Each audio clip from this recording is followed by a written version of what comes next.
Before she died, legend says, Mumtaz Mahal made a wish for a mausoleum more sublime than any the world had seen. This will be Shah Jahan's task for the rest of his life, to erect the world's most beautiful building in her memory.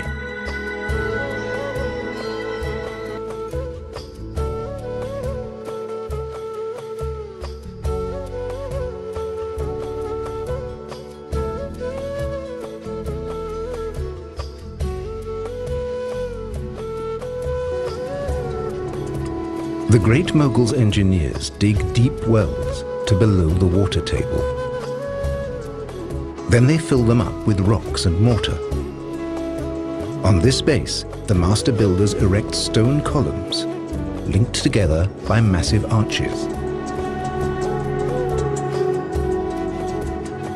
The result?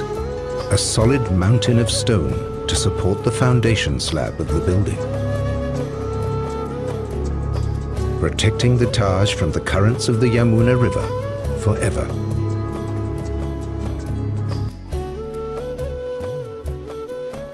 Taj Mahal combines the very best elements of the memorials to Shah Jahan's forefathers. The tomb of his own father provides the model for the minarets. His great-grandfather's mausoleum had 4 corner turrets surrounding a central core. The 4 mighty portals are inspired by his grandfather's too.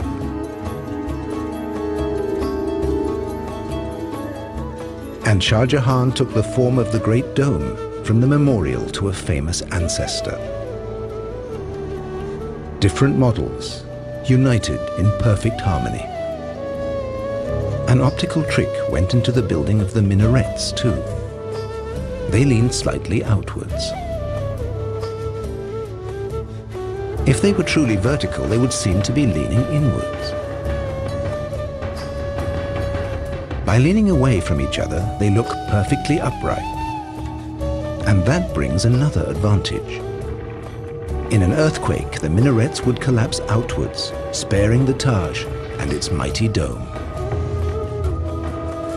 In 1632, just 6 months after Mumtaz Mahal's death, work begins on the Taj Mahal.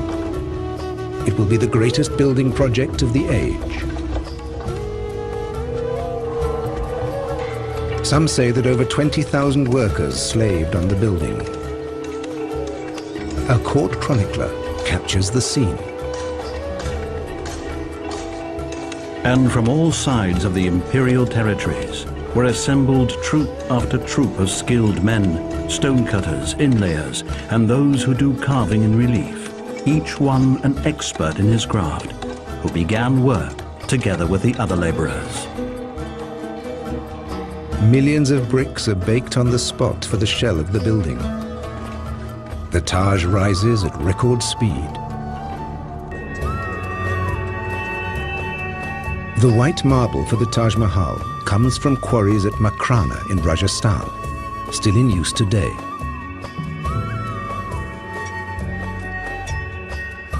Makrana marble is already famous in Shah Jahan's time. Hard, yet easy to work, it's prized for its fine detail and high polish. The Great Mogul has reserved Makrana marble for imperial buildings.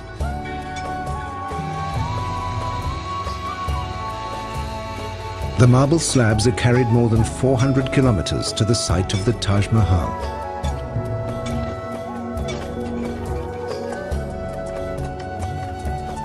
Construction consumes colossal amounts of this fabulous stone. With the skeleton of the building complete, the bricks disappear forever beneath the pure white facade. It's this smooth, glowing stone that gives the Taj Mahal its unique impact. The Great Mogul decrees that visitors from the outside world will be made welcome in his empire. He knows there is much to gain from the exchange. So, travelers from east and west are regularly seen at Shah Jahan's court.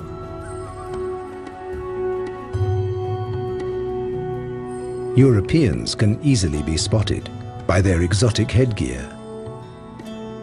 Both sides benefit from this transcontinental contact.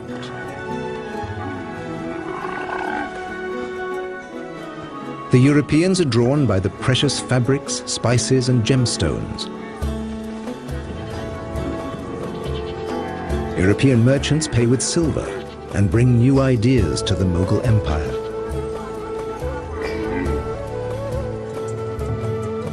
The Taj Mahal itself demonstrates the links between India and Europe.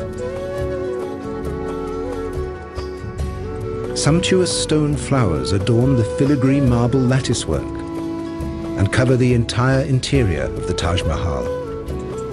Techniques and motifs coming from distant Europe.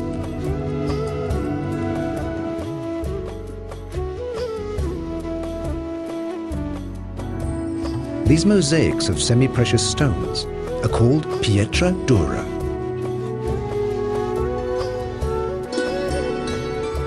Pietra dura is Italian for hard stone. In the Renaissance, these precious inlays decorated palaces. This craft of stone cutting traveled from Italy to India, where it experienced a new heyday.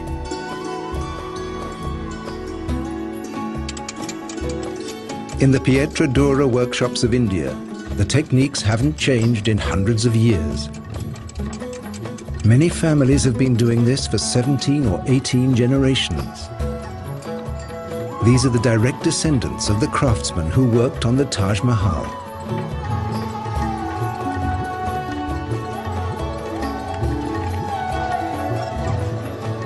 Pietra Dura is a tough craft to master. The mosaics are made of tiny colored stones set into marble. A craftsman cuts hundreds of stones for a single mosaic, each shaped and positioned with perfect precision. He needs just as much skill to carve the flower shapes into the marble, creating the setting for the precious stones. After the final delicate corrections, a special glue sets the stones in their recesses.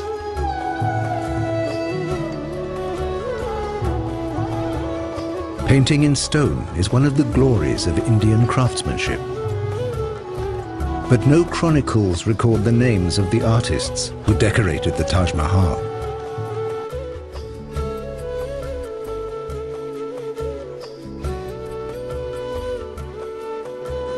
Right beside the marble edifice, the gardens begin.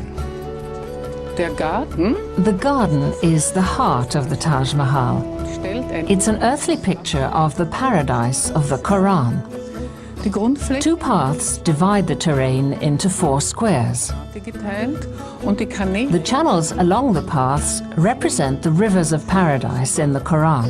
Wiese der Koran Where the channels meet, there's a pool. Gartens münden die This is symbolic of the celestial pool where the faithful quench their thirst when they arrive in paradise. Durst stillen, wenn sie ins Paradies einziehen.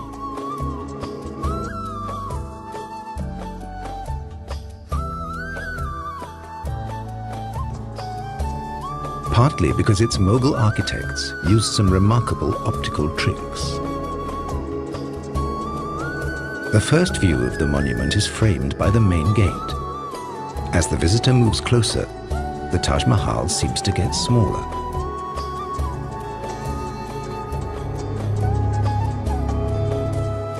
It seems to grow bigger as you walk away. The guides here say, when you leave, you take the Taj with you in your heart.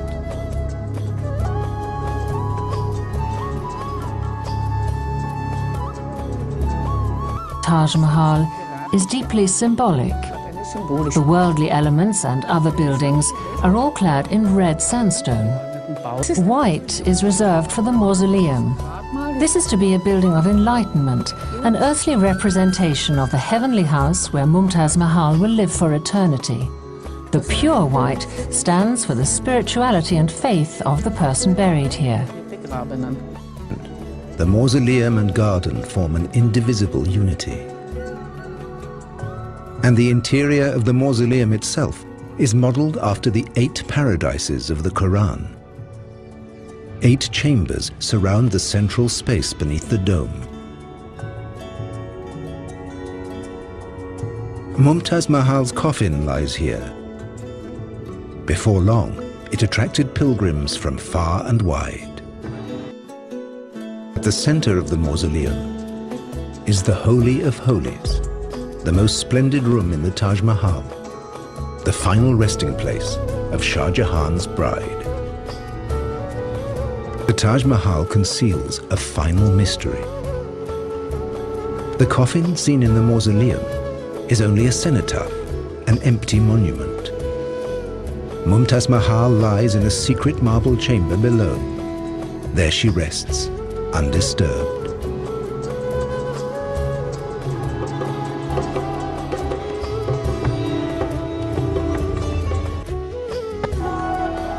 (1643). The Taj Mahal is finished. It has taken 12 years. The poet described it: a teardrop on the cheek of time.